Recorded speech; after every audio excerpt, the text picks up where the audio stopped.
Selamat datang lakon Putu Sirawing Makalangan.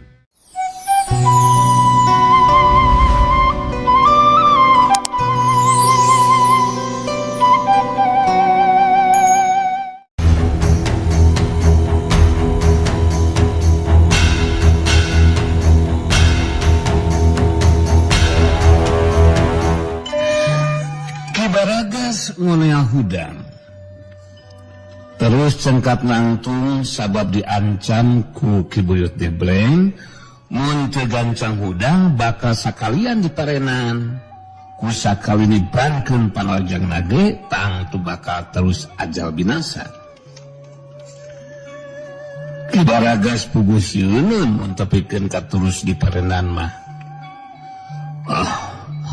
Kula rumah saeleh jajaten katitipan ngarti satangaku karena keunggulan Andika Ki Buyut. Kula memang geus teu untupan pikeun neruskeun ieu tarung. Tahapan ajen pangarti Ki Buyut tetela di luar dugaan Ki Buyut. Dina pungkasan tarung kula anu kasoran eleh jajaten Ki Baragas ngaku karena keunggulan nu jadi lawan. Ramasa eleh jajaten ku Ki Buyut Debleng. Keur kitu harita datang si Banting Mulung nyampeurkeun witus nyarita ditujukeun ka Ki Baragas. Wah, maneh ngahir nama ngeunggeus teu bampuhan pikeun neruskeun narung siah Baragasan si belekok kujubaran. Muduna mah maneh teh ngatri Baragasan sang laku pupuh maguron ngalah ka hayangan hadiah sayembaraan ngalangu Pak. Nita sayembaraan teh dingayakeun ku si Tuan Mileman bangsa asingan nganu nganghaja ngayakeun sayembaraan nganu tunjuanana teh nyangeta adu dombakeun bangsa prabumian mudi teprikeun ka dinya mamikiran maneh teh atuh Baragasan ngangkoh mumuhu maguron napina kolopok ngejeng belegugan pingkirkeun heula atuh pingkirkeun heula. Ki Buyut Debleng ngabenerkeun kana caitana si Banting Mulung harita Ki Buyut Debleng terus nyarita deui ditujukeun ka Ki Baragas.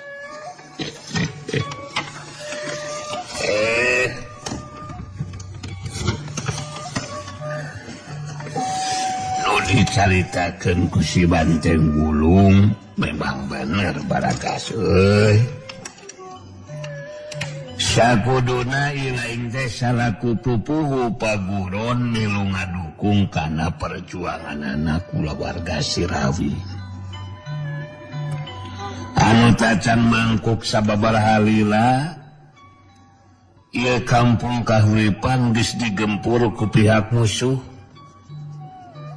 Tapi bisa digagalkeun ku barisan Darmayuda nu aya di lembur. Oh, bisi lain hayangnya we. Teu saeutik pupuh paguron anu ngagabungkeun diri ka barisan Darmayuda Baragas euy. Si Nepo ge ngagabung ti katapang ayeuna jeung Darmayuda. Milu berjuang pikeun ngalawanan kana pangaruh jeung kakawasanna si Tuan Milem. Bangsa ngasing anu boga karep hayang bisa ngawasa daerah Tatar Sunda. Kitu manukaran teh Baragas euy. Sedengkeun Rasanti harita anu geus bisa nyijir anu jelawan nyandangan tatu di jero. Harita terus Rasanti ngahudangkeun Muntari si Pedang Kasturi.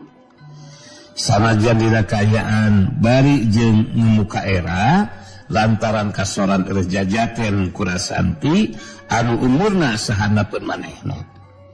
Tapi Muntari sepedang Kasturi atau Kasturi bisa narima karena kenyataan anu kahandapan ku dirina dina waktu harita.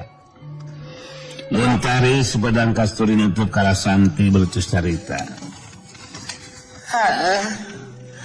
Kula bisa narima karena ieu kenyataan. Kasoran ejajakan Kurasanti. Sok sanajan umur mah sahadapeun. Tapi mimpianna tahapan agen pangarti ilmu silat anu punjul. Kula ngaku saja jujur karena angkulan agen pangarti hidup Rasanti. Rasanti malas tutupan Muntari si pedang Kasturi itu nyarita. MDG harap selesana dugikeun ka kedah aya anu nyandangan ka nyeri dina mangsana ijen jajaten nu dilakukeun ku deui abdi teh sanes mangrupi upaya we pikeun ngabela diri saterusna geus kitu mah Ki Baragas jeung Muntari sepedang Kasturi kitu di Jarukawang si Peso Rajang harita ku Saraswati diajakan asup ke jero pasanggrahan Darmayuda. Diajakan ngobrol, diberi pangertian ngeunaan sepak terjangna kula warga Sirawing anu ngadegen barisan Darmayuda pikeun merangan pangaruh jeung kakawasaan Tuan Willem. Saraswati anu harita cumarita. Dina ieu kasempatan ka Ki Baragas pon kitu di ka Muntari katut Jarukawang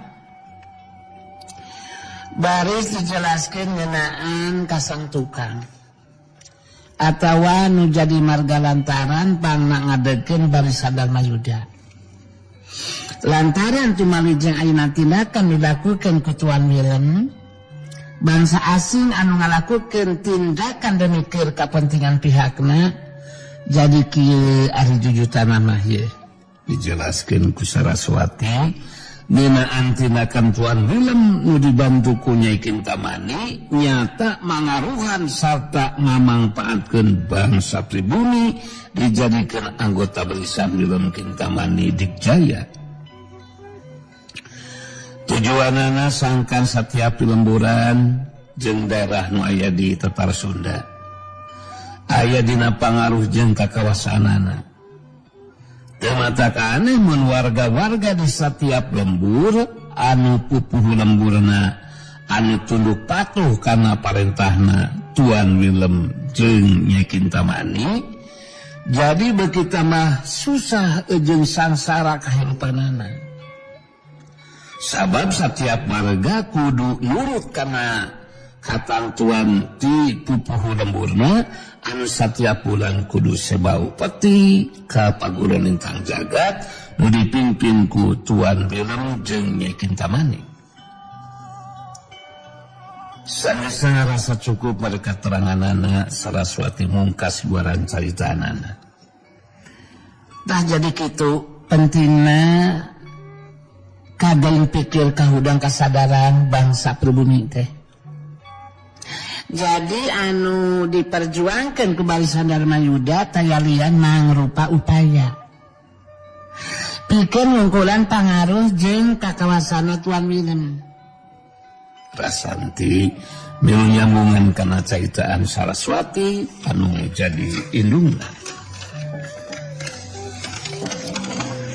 Sakumaha anu nembe dirugikeun ku pun piang mudah-mudahan we tiasa ngahudang kana kasadaran salira Ki Baragas sareng Muntari kitu deui Kang Jarukawang upaya nu dilakukeun ku barisan Darmayuda saneskeun kapentingan abdi sakulawarga tapi pikeun kapentingan rahayat anu aya di satiap lemburan.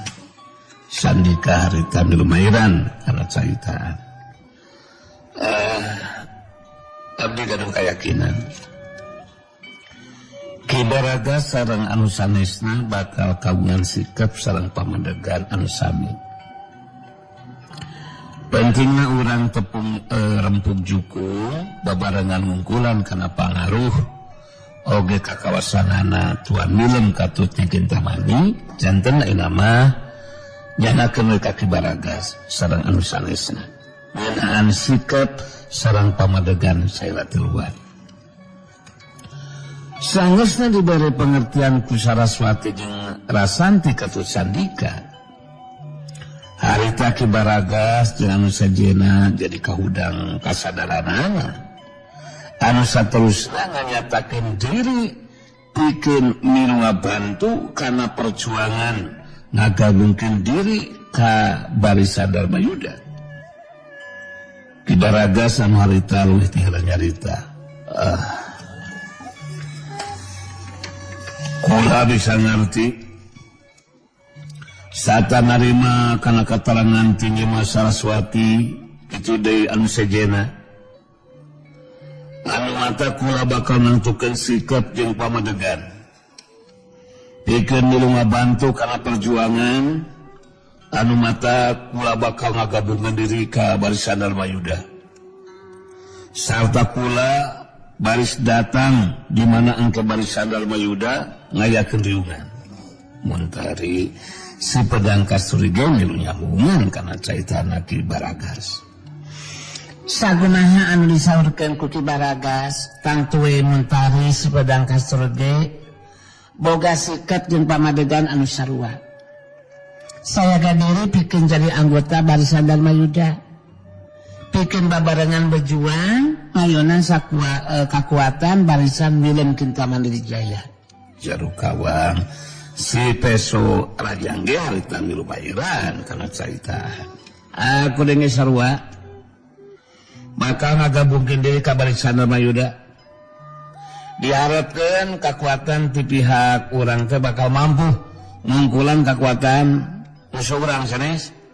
Kitu kajadian anu lumangsung di kampung kahuripan dina waktu harita. Tina eta kajadian jadi namahan kekuatan anggota Barisan Dharma Yuda. Anu dina waktuna di mana aya riungan mangka Ki Baragas jeung Muntari. Jeung Jalukawang si Pesurajang bakal aya datang.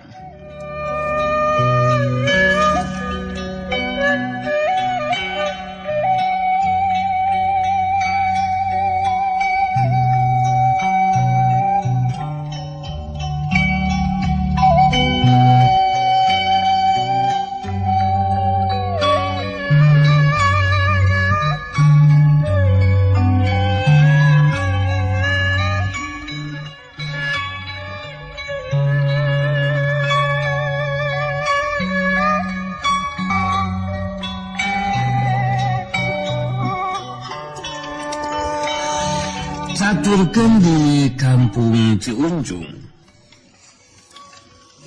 dina poe harita di jero Balai Sawala ku parentahna si Hawuk jeung Guntara marentahkeun Ki Mardana salaku pupuh eta lembur pikeun ngayakeun riungan. Ki Mardana teu bisa nolak kana parentahna si Hawuk jeung Guntara da puguh geus tunduk patuh kana parentahna. Mun wani ngabantah bisa dipastikeun bakal dibinasakeun ku si Hawuk. Dina eta riungan pada hempat merbayaksa para warga dari Yuksila. Sedengkeun Ki Mandara harita di Yuksila dihapit ku si Hawuk jeung Guntara. Harita Ki Mandara nu leuwih teu heula nyarita. Sakabeh warga anu milu dina ieu riungan kula salaku pupuh ieu lembur memang ngahaja dina poe teh ngayakeun riungan. Sabab aya masalah penting anu kudu jadi perhatian para warga. Tumali jeung ayana parentah ti Den Hawu anu bakal mentes gawe ka sababala urang warga nu dianggap bakal mampu melaksanakeun tugasna. Kula bakal nunjuk sababaraha urang warga anu saterusna kudu naon cenah teh sakedar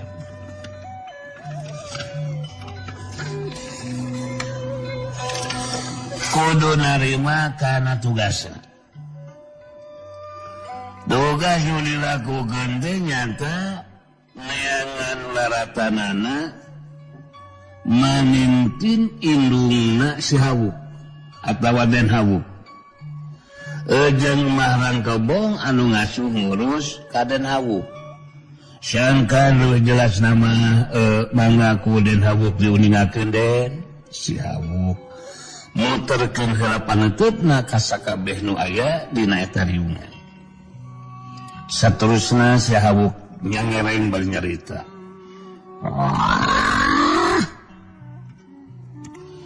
Kamarane sakabeh pangkana kasakir nu dipercaya diberi tugas ku si Mandara nyangan laratari mungain anu ngaran mamimpin jeung mahrang kebon kudu sing kapikeun ka hasil. Malah kapikeun ka gagal. Mun aya anu teu ngalaksanakeun tugasna rasakeun. Maka bisa kana hoan ku aing. Akibatna geus jelas. Eta mangkuluk bakal dibodaran ku aing. Madi alillah ku aing. Desa sahat bikin kamodar.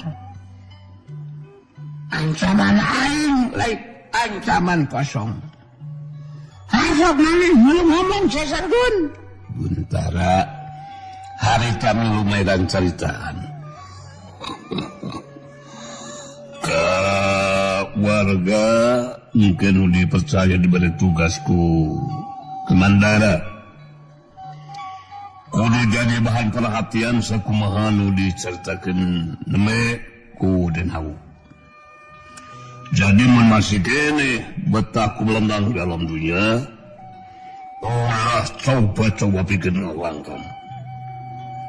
Salah seorang di antara diberi tugas kudu aya dina atau kudu bisa menangkan keterangan pasti binaan dua jalma anu keditiangan laratanana mun teu bikin gagal tangtu kudu narima kana akibatna.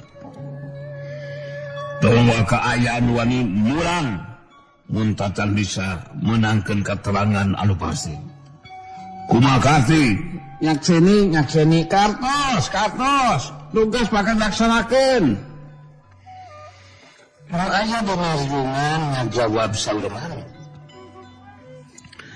Para warga nu hadir dina eta riungan sanajan dina jero hatena mah barontak. Tapi teu bisa ngajar kumaha sabab geus padanya. Ki Mandara pupuh lemburna seureun pisan sarta tuluy patuh kana parentahna si hawuk. Teu matak aneh mun sakabeh warga eueuh anu wani cumarita. Sedangkeun sadawa jeung sadugu jago kemar Karanganyar diberi tugas ku Guntara pikeun mariksa warga Pangeus Lembur. Saha anu teu miluan kana riungan kudu didatangan sarta diancam sabab geus wani ngapangkang ka pupuh lemburna anu kudu daratan hadir dina riungan di jero balai sakola. Geus kitu we diparangkeunana baraya podka baraya cakra. Harita Kiranti si putri iblis Marakaya nu dititah ku marungkir anu jadi guruna pikeun yangan pangalaman harita beut nambah ka eta lemburan kampung Ciunjung. Sadawa jeung sadugu jago kembar Karanganyar. Jadi katarik perhatian anak ku Kirantis anu masih keneh rumaja kalawan boga lupa gelis campernik. Tapi kawilang aneh sabab sirahna tanukan. Waktu Kirantis nyimpang heula ka salah sahiji warung. Sadawa jeung sadugu jadi aramakeun sabab eta warung teh sakuduna mah tutup sarta anu boga warungna kudu nilu kana riungan. Sadawa jeung sadugu dina jarak anu rada anggang marhatikeun lalaki rantis anu dibagiakeun ku simawarung. Dibarengan ku kakaget ningali kaayaan Kirantis anu kaayana beda jeung awewe rumaja anu sejenna. Sikep jeung caritaan Kirantis anu kasar ngagetkeun simawarung. Beuteung ngimbang jeung kaayaan rupana nu geulis. Nyaritana geus teu tumpa-tumpa sakumaha kuduna nyarita ka jalma anu saluhureun.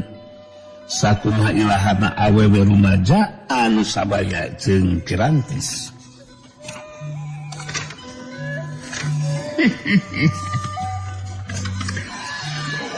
Aing datang ka dieu teh lapar hayang nyatu mak.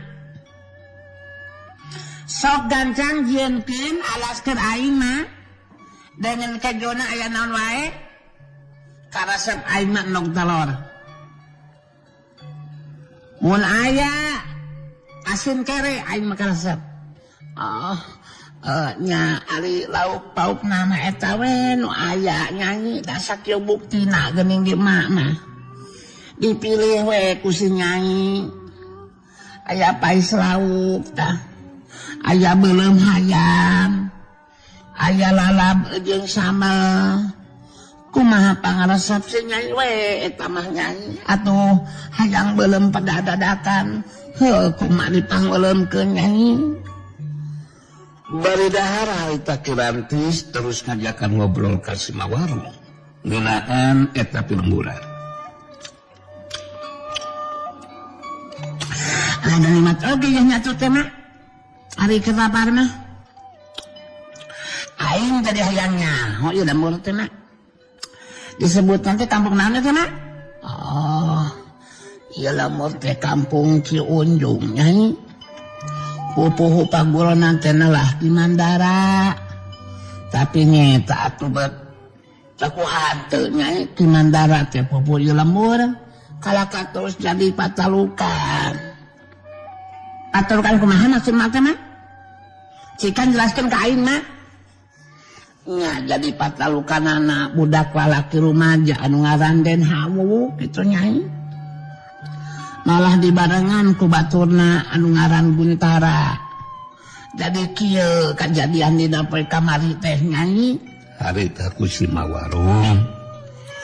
Jadi terus dicaritakeun ngeunaan kajadian waktu Ki Mandara pupuh eta lembur. Jeung dua urang pangawalna, dua jago ngora nyata cumana jeung Ubed nyusul ngahadang budak lalaki anu rumaja anu ngaran si Hawuk jeung baturna anu ngaran Guntara. Anu geus kabinasakeun bahunjung jalma anu bisa kana ilmu panalawangan. Malah jeung incu awena ge anu ngaran Nyina dibinasakeun dina kaayaan sakujur badana tutung. Alatan bahunjung teu bisa mereka terangan anu pasti. Ngeunaan dua jalma anu keur diteangan laratanana. Sanesna ngarasa cukup mereka teranganana, simawarung terus mungkas caritanana. Nah, jadi kitu kajadian teh nyai. Kayak ada si nyai saha ngaran teh nyai. Rek terus lumampah ka mana deui ari si nyai. Ngaran aing Kirantis mah. Kirantis si putri iblis Malakayang mah. Mane teu kudu hayang nyaho mah aing rek ka mana. Sabab lain urusan maneh eta mah. Anu puguh mah aing jadi penasaran ngeunaan si Hawuk jeung si Guntara teh terus kamarana cenah mah. Puguhnya eta anu hayang disebut Den Hawuk teh. Lantaran geus bisa nulukeun Ki Mandura pupuh ieu lembur kitu nyai. geus bisa nolak karena kahayangna si Hawuk anu minta imah cukup gede ke tempat cicingna. Cina nama eta si Hawuk jeung ganekna anu ngaran si Sargun kitu nyai. Rek terus cumatep di peleburan. Jadi kumaha kitu eta nyai Dina kayan keur kitu harita datang Sadawa jeung Saduwu jago kembar Karang Anyar anu telus negara ka Simawarung teu nyuruan kana riungan di Balai Sawala. Sadawa nu harita nyarita.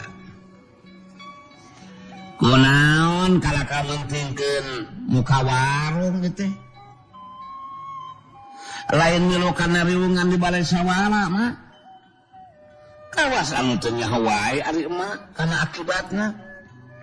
Wani ngabangkang kana parentahna Ki Mandara salaku pubuh lembur mah. Sarua jeung teu ngahargaan ka Den Hawuk. Mana wani kurang ajar mun kitu mah mah. Saduwu milu nyambungan kana carita nu jadi lanceukna.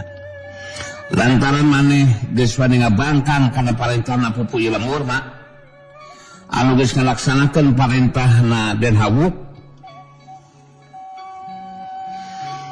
Buruan dewek, mangka maneh bakal ngarasakeun akibatna mah. Mangrupa hukuman artina maneh bakal diusir di lembur mah. Nah, bisa deui usaha ngawarung di pelemburan. Eta mangrupa hukuman ke maneh mah. Kirantis anu amekeun lantaran Sadawa jeung Saduwu ngaganggu kana obrolanana. Harita cengkat nangtung bari ngabagikeun panutupna ka Sadawa jeung Saduwu terus carita.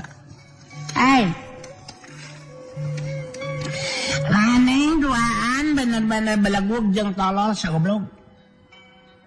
Geus wani ngaganggu kana obrolan aing jeung si Mawarung. Mangka lu kawas maneh duaan saukur wani ka awewe anu geus kolot. Jelaskeun ka aing saha maneh duaan anu tadi ngakukeun junungan kanu ngaran si Hawuk teh. Anu jelas tindakan maneh anu geus ngaganggu kana obrolan aing maneh duaan kunarima kan akibatna. Sadawa jeung Saduwu tasinggung ku sikap jeung caitanna Kirantis. Neuteun seukeut ka Kirantis harita Sadawa anu leuwih teu nyarita. Maneh masih keneh rumaja geus wali nyarita kawas kitu. Bisi maneh hayang nyaho dewek duaan teh Sadawa jeung Saduwu jago kembar Karang Anyar. Kurang ajar sia. Minangka anak buahna Den Hawuk aing duaan teh. Sabalikna maneh saha? Wani nyarita lancang kawas kitu sia. Saduwu milu nyambungan kana carita nu dilanceukkeun. Asok gancang jelaskeun sama nih. Awewe rumaja sikep jeung caitan maneh teh kawilang lancang jeung kurang ajar. Ngaran kuring Kirantis si putih iblis marakayang. Mun heueuh maneh duaan anak buahna si Hawuk, sok sina datang ka dieu eta dulungan maneh duaan teh Sadawa Saduwu. Keur aing mah make kudu sieunan kanu ngaran si Hawuk. Kitu ge mun heueuh si Hawuk boga pakawani jeung pangarti. Dejakeun ku maneh duaan aing hayang tanya jeung si Hawuk kitu. Sadawa jeung Saduwu jago kembar Karang Anyar nangtukeun sikepna pikeun ngalakukeun tindakan ka Kirantis anu dianggap bisa lancang jeung kurang ajar. Sadawa leuwih teu nyarita. Kirantis maneh bener-bener kurang ajar sia. geus teu ngahargaan kaludungan dewek Den Hawuk. Make jeung nita kudu datang ke desa karupa sia. Dewek duaan salaku anak buahna geus sakuduna ngalakukeun tindakan ka jalma anu wani ngahina kalungan dewek. Kurang ajar sia. sadugu ge harita milih nyarita ditujukeun ka Kirantis. Maneh masih kena rumaja tapi seket jeung caitan maneh kawilang lancang jeung kurang ajar Kirantis. Mun maneh teu buru-buru menta di hampura mangka maneh bakal narima kana akibatna Kirantis. Hasok cabut deui caitan maneh Kirantis. Cabut. Si Kirantis putri iblis Marakayang eueuh teu dituna kudu nyambut teh caritanana. Sarta minta dihampura mangkalu kawas mangduaan anu ngakukeun jago kembar ti Karanganyar keur aing mah eueuh nanaonan. Mangkalu kawas maneh duaan tarung jeung aing sia. Maju bebarengan sakurang ajar. Mona gableg kawane jeung pangarti mah. Keur aing moal make kudu hese ngarubul kemeh duaan sasadawa sadugu. Kirantis dina sikapna alus sombong nantang sadawa jeung sadugu maju bebarengan parung hayunan dirina. Sadawa jeung sadugu puguh we ngarasa dianggap enteng harita nyumpunan kana panangtang Kirantis putri iblis Malakayang. Sadawa ngaret ka sadugu anu jadi adina betus carita. Dewo ieu si Kirantis teu bisa diantarkeun dewo. Manehna wani nantang tarung ka urang duaan. Sarta nganggap enteng ka jago kembar Karanganyar. Kudu diwarah ieu mah dugu. Bener Kang. Urang buktikeun we kemampuan urang duaan Kang. Mata sapira ku urang duaan teu mampu hungkulan si Kirantis anu masih kena rumaja Kang. Sadawa jeung sadugu jago kembar Karanganyar pada sagadari. Teu akan ngagunakeun pakarang bedogna. Sabab boga anggapan kangaranan maju bebarengan tanpa pakarang ge tantu bakal mampu ngungkulan nu jadi lawan. Sadawa leuwih teh heula maju narajang bari ngagero. Maneh bener-bener sombong jeung kurang ajar Syah Kirantis. Tada sepalajang aing. Hayya!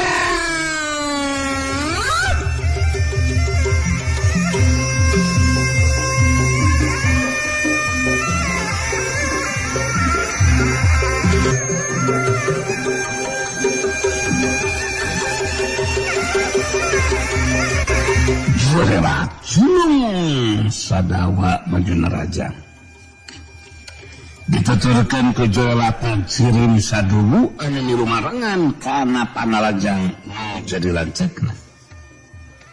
Kirantis boga kakuatan ilmu wadas raga anu ngalapis kana sakujur badana.